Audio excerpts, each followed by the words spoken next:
हम बात कर रहे थे अग्निपथ की, जय जवान जय किसान की अगर गूंज कहीं सुनाई देती है। मैंने संसद में खड़े होकर कहा कि अगर देश में एक इलाका है जिसकी एक पहचान है, जहां हर घर में कोई फौजी है, किसी के कोई भाई मिलेगा, किसी चाचा मिलेगा, किसी ताऊ किसी दादे के परिवार में, हर घर में जहां फौजी है और हर घर और हर गांव में किसी ना किसी ने शहादत दी है, उस इलाके का नाम देश में केवल और केवल दक्षिणी हरियाणा की ये धरती है और कोई दूसरा इलाका नहीं।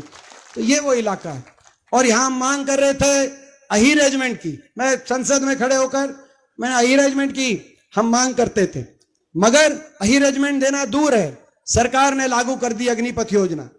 अग्निवीर भर्ती किए गए। देश की आजादी से लेकर 2019 तक हर साल लगभग 5,500 की पक्की भर्ती हरियाणा से होती थी और हरियाणा में सबसे ज्यादा अपने इन 3-4 जिलों से होती थी। उस पक्की भर्ती को 2 साल भर्ती नहीं हुई कोविड में, कोरोना काल में, और कोविड में 2 साल भर्ती ना होने के बाद अग्निवीर की योजना आ गई, जिसमें 5,500 की पक्की भर्ती के बजाय पिछले साल 924 अग्निवीर लिए गए हरियाणा से, कुल 924।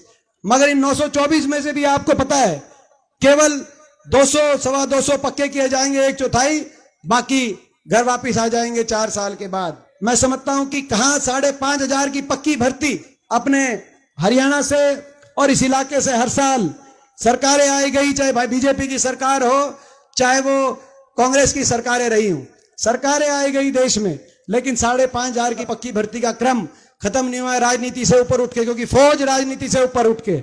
इसीलिए मैं राजनीति से ऊपर एक सरकार से पूछना चाहता हूं, इसकी मांग किसने करी?